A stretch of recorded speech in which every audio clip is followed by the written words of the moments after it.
Statue of liberty మేము gift గా ఇచ్చాం, మాకు తిరిగి ఇచ్చేయండి అని చెప్పి అమెరికాని అడిగేశారు French law maker Raphael Glucksmann. 19వ శతాబ్దంలో స్టాట్యూ ఆఫ్ లిబర్టీని ఫ్రాన్స్ వాళ్ళు అమెరికా గిఫ్ట్ గా ఇచ్చారు. అది ఇప్పుడు అమెరికాలోని న్యూయార్క్ సిటీ దగ్గర ఎలిస్ ఐలాండ్ లో ఉంది. ఈ statue of liberty world heritage site కూడా. అది అమెరికా ప్రభుత్వం యొక్క ప్రాపర్టీ అన్నమాట. అమెరికా మానవ హక్కుల ఉల్లంఘన, డెమోక్రసీ, లిబర్టీ వీటికి సంబంధించి అస్సలు దాని స్పిరిట్ పాటించట్లేదని, ముఖ్యంగా టైరెంట్స్ కు సపోర్ట్ చేస్తుంది, ఉక్రెయిన్ తొక్కేస్తుంది, అదే విధంగా ఉక్రెయిన్ కి వెపన్స్, ఆర్మ్స్ అన్ని ఆపేయటం, ఇలా అమెరికా డొనాల్డ్ ట్రంప్ హయాంలో అసలు ప్రజాస్వామ్యానికి వ్యతిరేకంగా పనిచేస్తుంది. ఇంతకు ముందు అమెరికాలో ఉన్న ప్రజాస్వామ్యం భావజాలాలు ఇప్పుడు లేవు, స్టాట్యూ ఆఫ్ లిబర్టీ తిరిగి ఇచ్చేయాల్సిందే అని చెప్పి ఫ్రెంచ్ లా మేకర్ రఫేల్ గ్లక్స్మన్ అమెరికాకు చెప్పారు. దీనికి వైట్ హౌస్ ప్రతినిధి రెస్పాండ్ అవుతూ, అమెరికా లేకపోతే ఫ్రాన్స్ అనే దేశం ఉండేది కాదు, ఈ పాటికి జర్మనీలో కలిసిపోయేది, జర్మన్ మాట్లాడుతూ ఉండేది, ఇది మాది, మేము ఇవ్వం పోండి అని చెప్పి అమెరికా ప్రతినిధి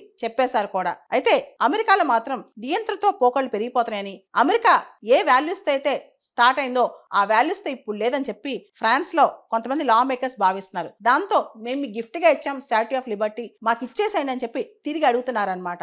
అమెరికన్ ప్రెసిడెంట్ యొక్క white house press secretary Caroline లెవిట్ మాత్రం అసలు వరల్డ్ వార్ 2లో మీకు చాలా హెల్ప్ చేశాం, దానికి మీకు గ్రాటిట్యూడ్ ఉండాలని చెప్పి ఫ్రాన్స్ కి రిటార్డ్ ఇచ్చింది అనమాట. మొత్తానికి స్టాట్యూ ఆఫ్ లిబర్టీ విషయంలో మాత్రం ఇప్పుడు చర్చ మొదలైంది.